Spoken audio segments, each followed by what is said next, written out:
Y seguimos con 1 Reyes 17.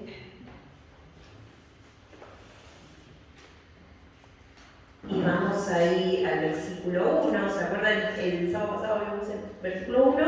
Y vamos a volver a ver el versículo 1. Porque hay tantas cosas que Dios nos quiere hablar. Esto lo voy a cerrar porque me lo noté todo. Bueno, vamos a leer el 17.1. ¿Se acuerdan que lo hablamos el sábado pasado? Tuvimos todos, así que, ¿qué hablamos? Me pregunta a mí, ¿te acordás o no? ¿De qué hablamos? De las veces en las que aparece en la Biblia mencionado. ¡Ah, me encantó! Bien, te quedó grabado, ¿viste? Bien, hoy vamos a ver otra cosa, vamos a hacer otra cosa. Vamos a ver, la agarré como, ¡ay! Pero esta prueba es una luz, es una luz. 1 Reyes 17.1 dice que entonces Elías Tisbita, que era de los moradores de Galaad, dijo acá: vive Jehová Dios de Israel, en cuya presencia estoy, que no habrá lluvia ni rocío en estos años, sino por mi palabra. Dice esto, ¿no?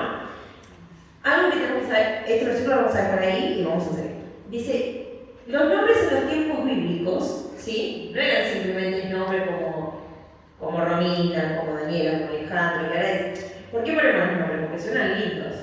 Es la verdad. Bueno, a mí, cuando volví al Señor, que volví de verdad, cuando abrí la Biblia dije, Nehemías, por favor, qué lindo nombre que es. Solo por lo que suena. Después cuando sabes el significado, te gusta aún más. Entonces dije, si yo llego a tener otro hijo, le voy a poner Nehemías. Y mi sueño era tener otro hijo. ¿No? Pero también me gustaba Benjamín, ¿no? Entonces, bueno, y Dios lo que anhela mi corazón. Él me lo dio y también me gustaba Benjamín, pero por cómo sonaba. Ahora ponemos los nombres por cómo suenan. Si suenan lindos los ponemos y si no nos gusta cómo suenan, generalmente, ¿no? Pero en los tiempos bíblicos no era así. O sea, no era porque sonaban bonitos, sino que eran sinónimos del llamado y carácter de la persona, ¿sí? Era como lo que iba a detectar su reputación. A ver, usted que sabe tanto. ¿Se acuerdan, Inés? A ver, alguno que se acuerde un nombre que se llama así. Le voy a dar un ejemplo. Se llama Moisés, porque lo sacamos de las aguas. A ver en ese freezer, como decía Ruth, vamos a sacar en el freezer. A ver, ¿se acuerdan algún otro? Ay, ¿cuál? Emanuel Dios con nosotros. Emanuel Dios con nosotros. Será muy fácil. Ya tarde, porque el programa de la vida. No se acuerdan ningún otro, verán la memoria, vamos. Samuel también dice, Jehová añadirá, igual yo lo busqué, chicos. Jehová añadirá, ¿sí? ¿Por qué? Porque después Dios le va a añadir más. Por ejemplo, José llama a sus hijos. Hay uno que es muy conocido que es Oseas, cuando tiene hijos, con la mujer esta, que Dios le manda a casarse con esta mujer que era una prostituta, tiene hijos y lo llama justamente como en la situación en que estaba viviendo. ¿Por qué? Porque justamente tenían una identidad los nombres. Una vez que te ponían ese nombre era como que eso te definía, ¿sí? Y bueno, como dije, eran sinónimos del llamado y carácter de la persona, ¿sí? Y esto es su reputación. Y se llevaban, identificaban hacia quién era o debía ser esa persona. Ahora, ¿qué significa Elías? Porque lo que estamos estudiando es Elías. Yo les digo, leo el libro y un poquito y digo, ay Señor, ¿cómo quiero ser como era Elías? Y este varón tan precioso. Bueno, vamos a ver. Elías. ¿Qué significa Elías? Significa, bueno, vamos a Elías, el que nosotros conocemos ahora, no se escribía así, ¿sí? Se escribía Eliyah, ¿sí? Eliyah. Bien, El, que significa Dios, Li, que significa mí, y Ya, o Ya, ¿no? Que significa Jehová. Entonces, el nombre de Elías quería decir, Jehová es mi Dios. Jehová, mi Dios. Y así es como, cuando la gente veía a Elías, lo identificaba, es Elías. No es Elías, es Jehová su Dios. ¿Se entiende? Y toda su vida fue preparada para que Jehová sea su Dios. O sea, para que él pueda decir Jehová es mi Dios. Ahora, Cuando la gente ve a Elías, ve a que Jehová es el Dios de él. Cuando te ve a vos, ¿qué ve? La gente. Cuando te ve a vos, ¿qué ve? Adiós. Pero Elías, ¿no? Que Jehová es su Dios, no, está bien, malo, supongo, ¿no? Elías, que quiere decir Jehová es mi Dios, cuando la gente lo veía, lo identificaba como que Jehová era su Dios. Imagínense en ese tiempo, ¿se acuerdan? El sábado pasado habíamos hablado que este era un tiempo horrible de Israel. Este rey hacía todo lo malo delante de los ojos de Dios. Dice que no hubo peor rey que él, me parece, o fue uno de los peores. Así que estaba en total decadencia la sociedad o la nación de Israel. ¿Y qué dijimos? Que Elías venía de dónde? De allá, en el huequito, en la montaña, ¿no? Allá en donde nadie sabía nada, donde estaba totalmente alejado. Por alguna razón Dios lo mantuvo alejado, ¿no? Todo ese proceso que Dios hizo por él, ¿no? Pero ¿qué leemos? Ahora, este Elías, que la gente lo ve y dice es Elías, y ya el nombre dice qué es, y quién es, y cómo debe manejarse, y cómo debe caminar. Este varón le dice, se va al rey y le dice, vive Jehová, Dios de Israel, en cuya presencia estoy. Vive Jehová, Dios de Israel, en cuya presencia estoy, que no habrá lluvia ni rocío en estos años, sino por mi palabra. ¿Qué le dice?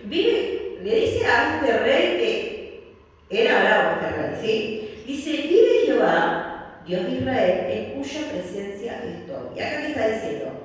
En cuya presencia estoy, es el Dios a quien yo sirvo. El Dios a quien yo sigo. Eso está diciendo Elías, ¿no? Como que en una palabra declara su lealtad. Por más que esté delante del rey, en realidad él estaba delante de Dios.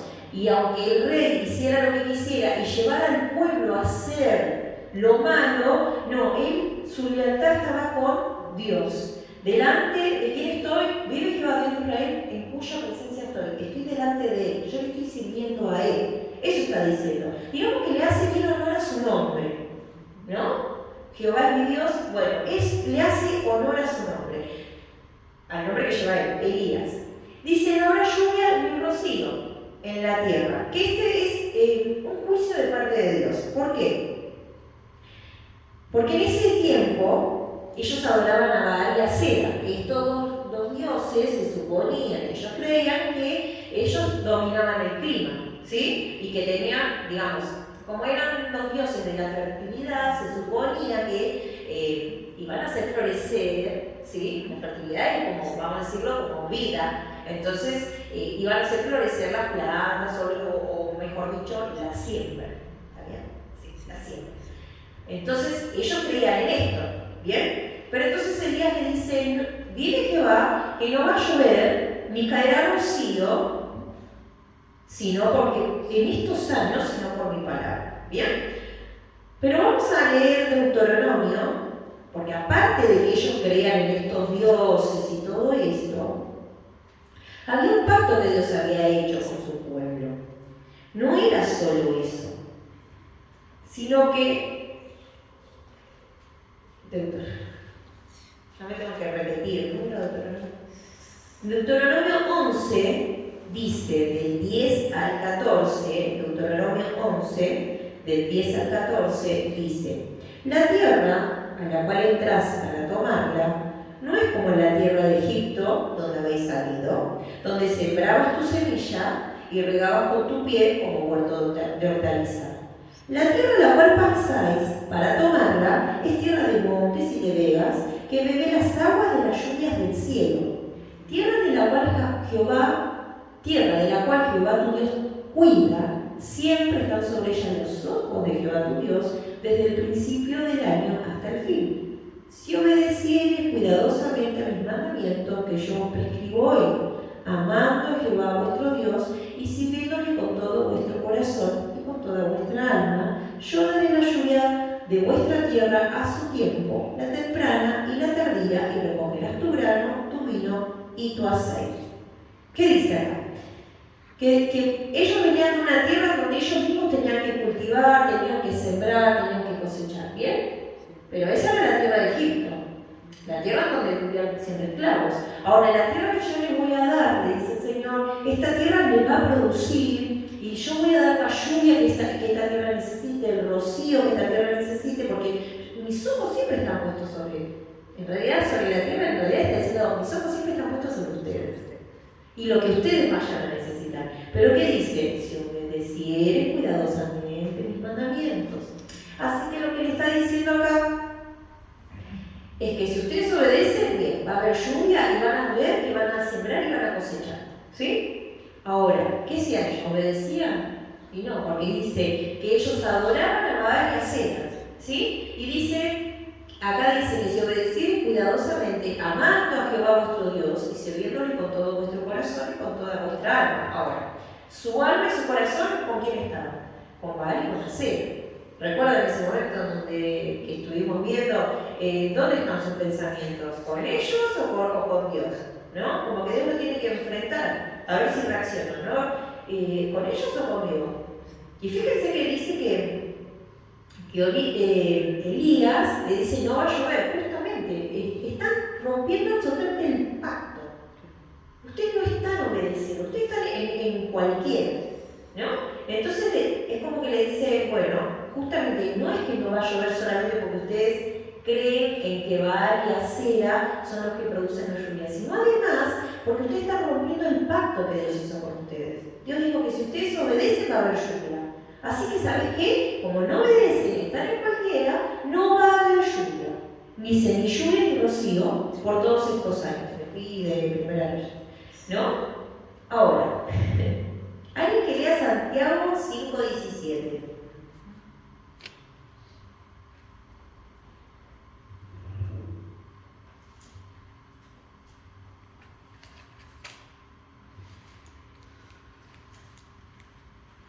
Elías era hombre sujeto a pasiones semejantes a las nuestras y oró fervientemente para que no lloviese. Y no llovió sobre la tierra por 3 años y 6 meses. Dice que Elías era un hombre sujeto a nuestras mismas pasiones, o sea, las mismas cosas que a nosotros por ahí nos tientan, vamos a decirlo. Él estaba sujeto a lo mismo, pero dice que oró fervientemente para que no lloviera. Esto quiere decir que antes de ir delante del rey acá, había orado. ¿Sí? Así que hay unas cosas que nos dicen del carácter de Elías, que oraba fervientemente. Él no fue al rey directamente, se paró y dijo, dame revelación, Dios. Él se preparó antes. Dice que oró fervientemente para que no lloviera. No solo que oró fervientemente, sino que tuvo la confianza en Dios de pararse frente al rey y saber que no iba a llover. ¡Wow! ¡Qué fe!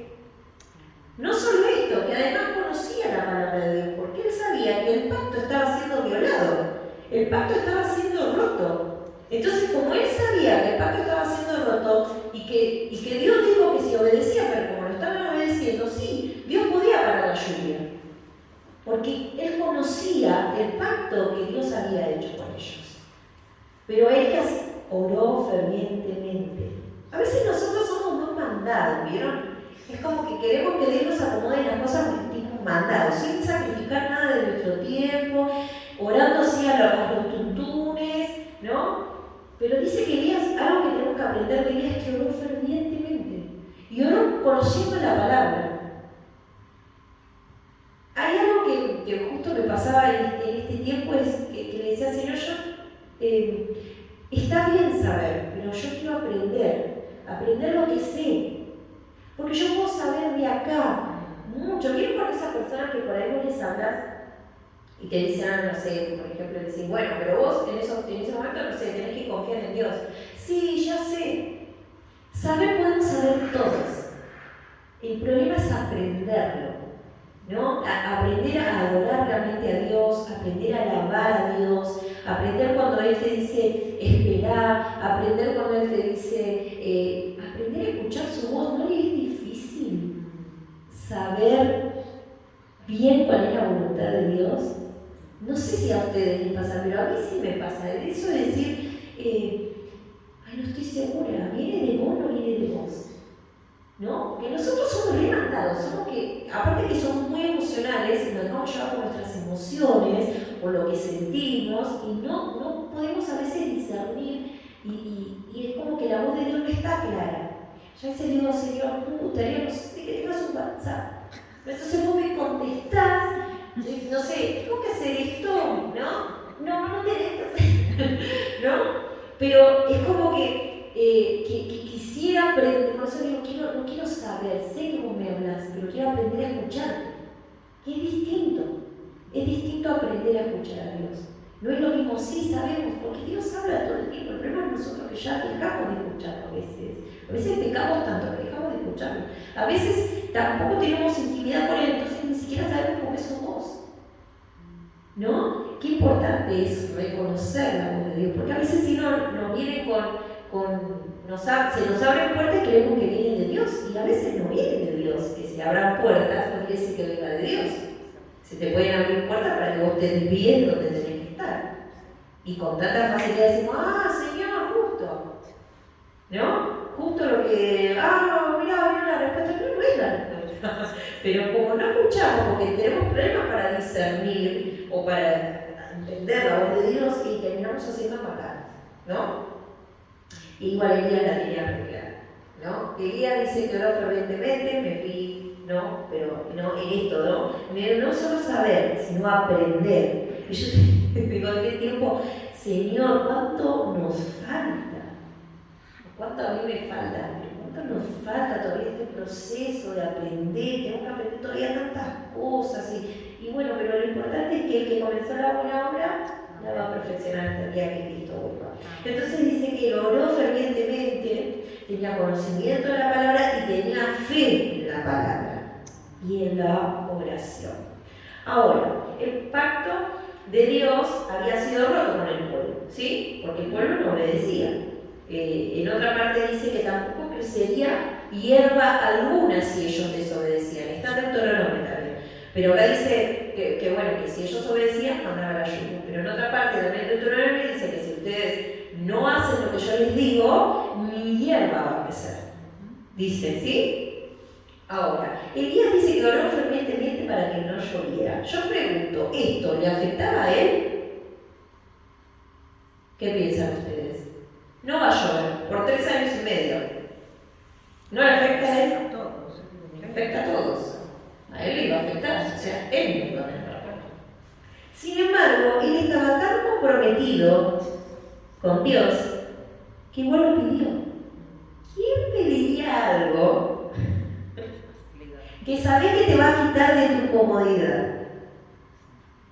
No solo de tu comodidad, sino de que la vas a pasar, y no la vas a pasar nada bien. Pero él tenía tal compromiso con Dios, había desarrollado allá en Galaad, en esa zona montañosa, lejos de la contaminación de la nación, allá donde Dios trató con su vida, porque tampoco sabemos cuántos años tenía Elías.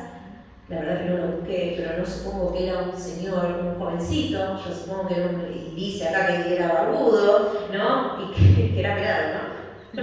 Así que era un hombre grande, pero allá, ¿no? Ahí en donde Dios trató con su vida, donde Dios hizo ese proceso que él necesitaba para que en ese momento en donde él tenía que orar fervientemente para que no lloviera, él estuviera tan comprometido con Dios que no le afectara.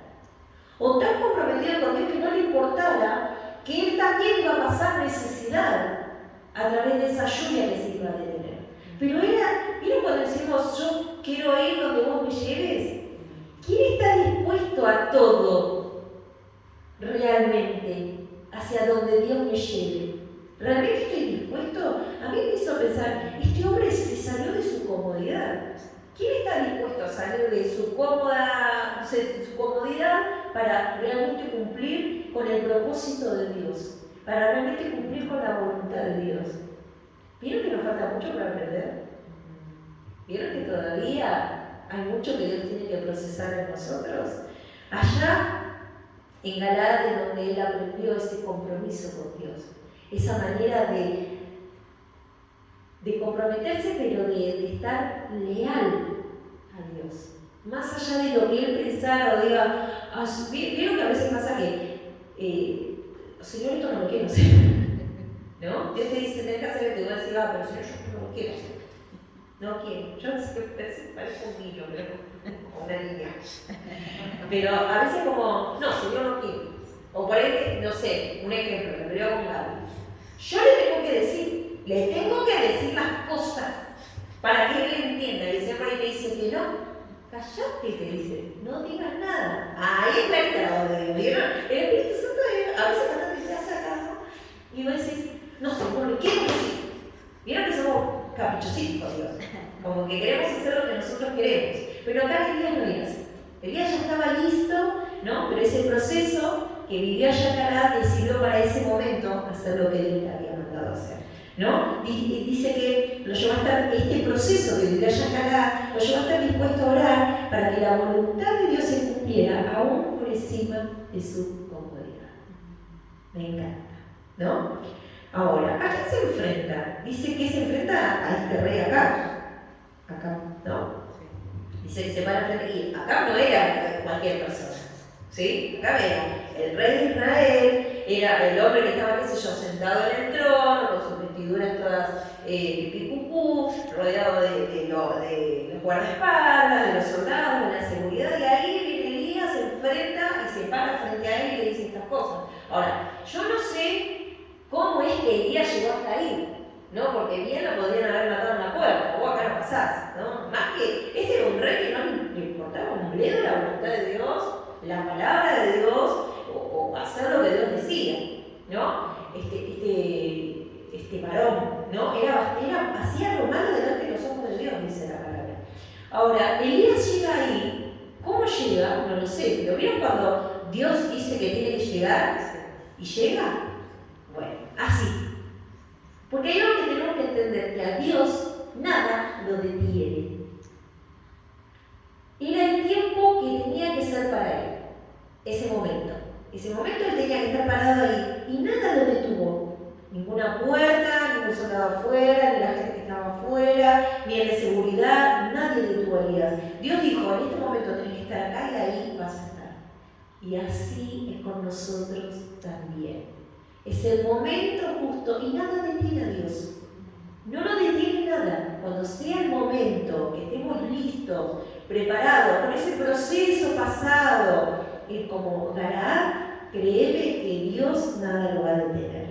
Ahora, Elías se para frente a este hombre, y Elías era un hombre que venía de las montañas, ¿sí? No tenía la camisita cuadrillera, como nos imaginamos nosotros, pero sí tenía una ropa silvestre, ¿sí? La barba, no sé yo, estaba mal vestido. Sin embargo, él no le tiene miedo al rey.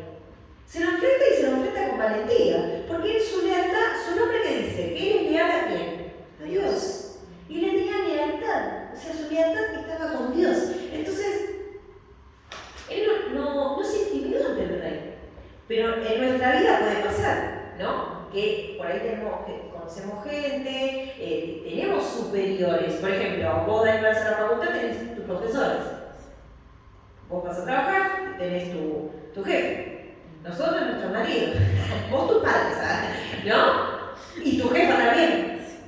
¿No? Es como, pero siempre, por más que nos enfrentemos a lo que sea, siempre sabemos que nuestra lealtad está con el Señor.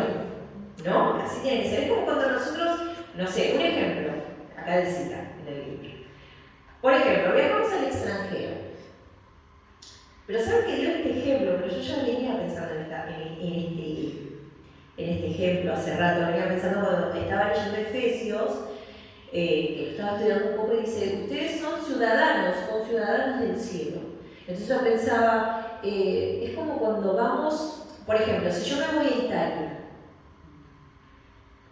va a haber cosas que a mí me van a identificar como argentinos, por ejemplo, el mate, qué sé yo, cómo hablo, cómo me expreso. Vieron que los argentinos son como muy mimosos, como que abrazos, ¿no? La bandera, el fútbol, qué sé yo, ¿no? Pero si vamos a otro país, y te van a identificar. ¿Por qué? Porque por más que vos estés en otro lugar, con otra cultura, tu cultura argentina se va a ver.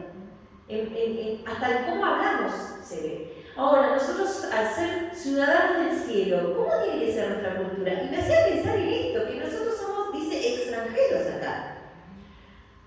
Cuando te ven como un ciudadano del cielo, Y yo pensaba, cuando me ven como una ciudadana del cielo, ¿realmente me muevo así? ¿No? ¿Con quién está mi lealtad? Ahora, si vos te vas, no sé, a Alemania, ¿no? Estos alemanes que no hablan muy bien, ¿no?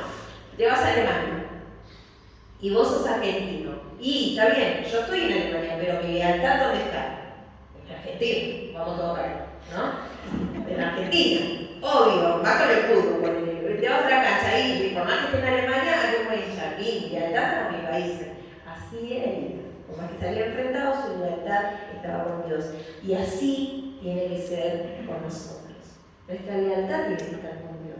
Me encanta esta palabra lealtad, ¿no? Él era fiel a Dios. Pero no es que de un día para el otro dijo de la noche a la mañana, voy a ser fiel a Dios. No, su proceso ¿dónde estuvo? ¿En dónde estuvo? En Galaad. Ahí fue entrenado, ahí se moldeó su carácter, ahí fue sus procesos y seguramente sus momentos de debilidad, sus momentos donde él sabía pero tenía que aprender. ¿En dónde? En Galaad. En ese lugar que también nadie conoce. Pero ahí es donde Dios lo moldeó a su forma, ¿no? Dice que ahí es donde estableció su reputación. Él venía, era Elías, ese que su nombre dice, Jehová es mi Dios. ¿Dónde fue formado? En Galaad, donde nadie conoce, donde nadie sabe. Él no era de renombre, él no venía de la tribu tan famosa de, no era hijo o descendiente de, no estudió en la mejor universidad cristiana en donde puede saber y puede aprender un montón de cosas y no, fue en Galaad, allí en la solitaria Galaad, allí en la intimidad con Dios es donde nosotros aprendemos de Dios, donde nosotros crecemos en ese proceso. No fue la mejor universidad cristiana, es más, en ese entonces no existía. Pero si ahora puedes ir a la mejor universidad cristiana, pero si Dios te dice que ahí no es, que es con Él, en la intimidad, ahí es donde vas a crecer. Con Él, en Galaad. Ahí es donde Dios aseguró que la lealtad de Elías se reflejara en su realidad. Entonces, cuando él tuvo que enfrentar al rey, o cuando la gente lo veía, sabía que su lealtad estaba con Dios. Que por más que estaban todos contaminados con el pecado, o con la idolatría, o haciendo lo que querían, a él no. La gente lo veía y decía, él es Elías, y ¿sabés qué? Jehová es su Dios. ¡Qué tremendo! ¿Cuánto hay que aprender de Elías? ¿No? Ahora, dice,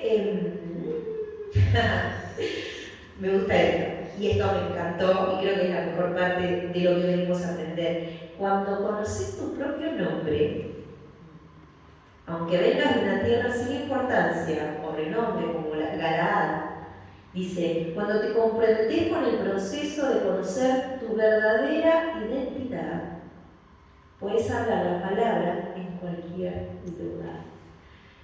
Algo que Elías tenía bien afirmado dentro de él, que él era Elías, y era lo que decía su nombre. Cuando nosotros venimos a Cristo, hay una nueva identidad en nosotros. No podemos ser lo que éramos antes, porque ahora nos convertimos en hijos. Y si somos hijos, dice la palabra, somos coherederos con Cristo. Por lo tanto, tenemos los privilegios y los derechos de los hijos. Sabemos que Dios es nuestro Padre. Cuando uno tiene definido bien quién es, se maneja de acuerdo a quién es. Vos no vas a ver, bueno, ahora es un libertinaje, pero antes, el hijo del presidente, vamos a decirlo, se maneja. La realeza, mejor imposible, la realeza allá en Inglaterra, el hijo está toda su vida preparándose para ser rey. ¿No? Mejor, que acá no es Corea, ahí es la monarquía, ¿no? Entonces toda su vida desde chiquito se prepara para que en algún momento, cuando la reina ya no esté, él tenga que ser rey. ¿Por qué? Porque es hijo de la reina. Ahora nosotros somos hijos del rey. Por lo tanto, toda nuestra vida tiene que estar preparándose para que en algún momento momento, cuando Cristo vuelva, dice que reinaremos con Él. ¿Ustedes se piensan que el proceso de Dios es al azar? ¿Que el proceso de Dios es porque sí? ¿O que las cosas que vivimos son porque sí, son casualidad? Absolutamente nada es casualidad con Dios. Todo lo que vivimos y lo que aprendemos y todas las veces que nos caemos y nos volvemos a levantar es porque Dios está ahí y porque nos sigue enseñando y porque quiere que aprendamos y porque quiere que caminemos con Él a su forma, como Él nos quiere moldear. A veces no nos dejamos moldear, pero es lo que Dios quiere hacer. ¿Por qué? Porque somos hijos. Hay una nueva identidad que tiene que estar definida en nosotros. El problema es que a veces tengo esa identidad y a veces me olvido que soy hijo de Dios. Y no se trata solamente en que cuando hago las cosas mal. En todo momento, aun cuando necesitamos esa ayuda, cuando necesitamos ese refugio, cuando estamos atribulados, cansados, agotados, no vamos a ese papá que nos puede ayudar, que nos va a levantar, que nos da las fuerzas. No solo hablamos cuando hacemos lo que queremos, sino que nos olvidamos muchas veces que somos hijos. Ni hablar cuando hacemos lo que queremos. Cuando hablaban de a ver, ¿qué van a seguir? ¿A este Dios o a mí? ¿No? Decía Dios. O sea, ¿hasta cuándo va a estar su mente dividida? ¿O adoran a este Dios o adoran al verdadero Dios? Y yo pensaba muchas veces, porque nosotros podemos decir, qué sé yo, no me siento identificado porque yo no ando adorando a otros dioses. Pero ¿sabes qué? ¿Sabes qué? Siempre estamos entre dos dioses. Dios nuestro y nosotros siendo nuestros propios dioses. Porque nosotros tomamos nuestras propias decisiones. Y siempre me hacía pensar en esto. ¿Hasta cuándo va a estar tu mente dividida? ¿Vas a hacer lo que vos querés y vas a ser vos tu propio Dios? ¿O vas a dejar que yo realmente sea tu Dios? Y vas a dejar que yo haga con vos lo que yo quiero hacer. Y a mí me hacía pensar en esto. Sí, por ahí no adoramos imágenes de acera, ni lo que sea que adoraban ellos. Pero te puedo asegurar que muchas veces nuestra mente está dividida en dos, porque queremos hacer lo que nosotros queremos y no lo que Dios nos manda hacer. Y realmente te estás adorando más a vos que al mismo Dios. Entonces sí, a veces hay idolatría en nuestro corazón, porque hacemos lo que nosotros pensamos, nosotros queremos, a nosotros ideamos para nuestro futuro, y no realmente lo que Dios quiere hacer. Ahora, Elías tenía bien definido quién era. ¿Vos tenés bien definido quién sos? ¿Realmente tenés tu pasaporte para el cielo? Aquel que dice a dónde y a quién perteneces. Porque vos perteneces a Dios. ¿Y sabés qué dice Dios de nosotros? Vamos a leer 1 de Pedro 2.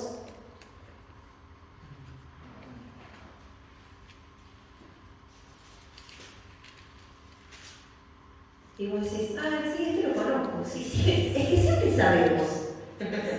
Tenemos que aprenderlo, que es distinto.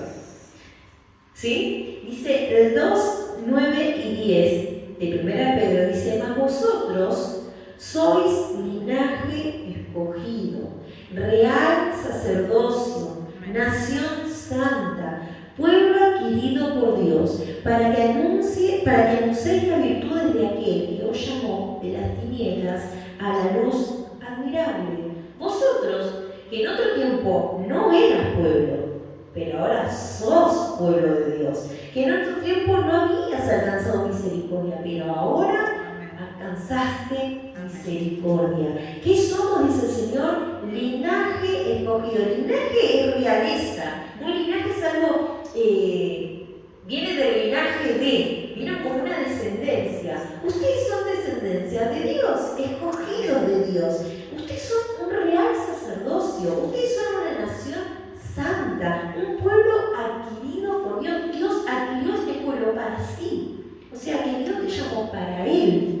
Dios te eligió para Él, te escogió para Él. Y así debemos estar, así debemos ser. Y ese tiene que ser nuestra identidad. Ahora, el proceso de nuestra identidad, sí, ¿qué dice la palabra? Que la va a perfeccionar hasta el día que Cristo muera. Porque Él comenzó la buena obra en nosotros. Y a veces, que aunque no tengamos esta identidad, porque teniendo esta identidad, así va a ser nuestra manera de vivir. Pero mientras vivamos, vamos a ser formados con estas características. ¿Cuáles?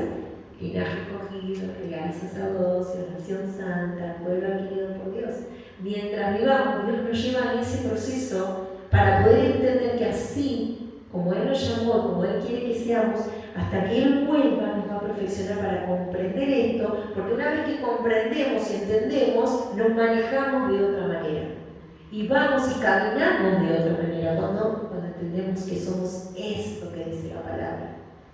Muchas veces por ahí te vas a sentir que no es suficiente, o que no alcanza, o que vos no, o que siempre te equivocás, pero siempre yo te digo, Señor, pero vos dijiste que yo soy tu elegida, que no es así, sí, me equivoco, Señor, pero yo soy tu escogida, y vos me dijiste que vas a terminar la buena obra, y vos me dijiste que me amás y que soy un especial tesoro, eso soy yo. Yo no soy lo que por ahí mi mente piensa o mi corazón siente. Yo soy lo que Dios dice que yo soy.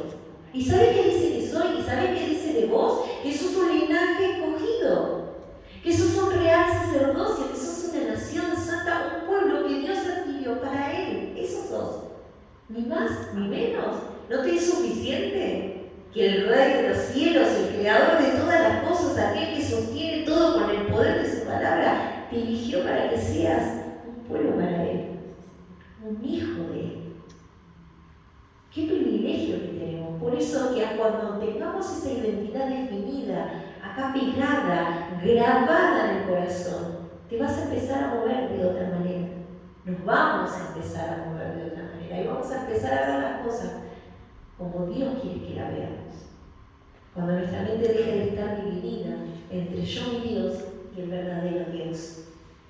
Dice que cuando Elías se enfrentó al rey, con la palabra de Dios en su boca y la fuerza de Dios pulsando en su corazón, puede que no haya sabido muchas cosas, pero una cosa sí sabía, lo que significaba su nombre. ¡Wow! ¡Qué hermoso que es el Señor! ¿Oramos para terminar? Qué hermosa que es tu palabra, Señor. Yo pienso, digo, qué lindo que sos, Señor. Qué hermoso, qué maravilloso. Un Dios que siempre está abrazándonos y diciéndonos que nos amás, Señor, que yo te elegí, que yo no te deseché, como dice tu palabra, que te elegí para que seas mi siervo, para que me sigas, porque yo te aparté, te elegí antes de la fundación del mundo, antes que naciese yo ya te conocí, dice tu palabra, Señor. Realmente tan maravilloso, Señor, cuando vos querés en nosotros grabar esa identidad de hijo, esa identidad de elegidos, de escogidos, Señor. Que no somos, de entre tanta gente, nos elegiste a nosotros, ese privilegio, Señor, que podemos tener de decir, Dios me eligió para servirle, para vivir para Él. Y como cantábamos recién, no sé dónde vivir si vos no estás. Es que la vida ya no tiene sentido sin vos, Señor. Que podamos vivir de esa manera, sabiendo, Señor, que vos querés transformarnos y querés procesarnos y querés, Señor, moldear nuestro carácter. Que tenemos que pasar por ese proceso que a veces no nos gustan los procesos, Señor, pero que tenemos que pasarlos y es necesario, Señor, para que vos moldees nuestras vidas, moldees nuestro carácter, Señor, nuestros pensamientos, para que los errores que antes teníamos, cuando vamos creciendo ya, nos damos cuenta que, wow, ya no tienes igual. Ese sos vos, Señor, que nos moldea, que nos transforma, y que nos lleva, Señor, de victoria en victoria siempre. Por eso te adoramos. Gracias, Señor, por esta ciudadanía que nos diste, por esta nueva identidad de ser tus hijos, por saber que tenemos un nuevo nombre. Cuando te dijimos, vení, entra a mi corazón, un nuevo nombre lo sé yo. El nombre que nos das vos, Señor. El nombre que nos das vos. Que podamos vivir nuestra vida conforme a las características del nuevo nombre que vos nos diste. Con lo que eso significa, Señor. Que realmente podamos decir, tomá mi vida como te cantamos, pero realmente tenemos nuestra vida completa, Señor. Que no sea esta una reunión más, una palabra más que a veces parece, Señor, que se nos olvida. No, Señor, porque tu identidad nosotros no se nos tiene que olvidar. que vos las selles en nuestro corazón y vivamos conforme a ese nuevo nombre que un día nos pusiste. Gracias por elegirnos, gracias por tu palabra, gracias Señor porque sos precioso. Gracias Señor, en el nombre de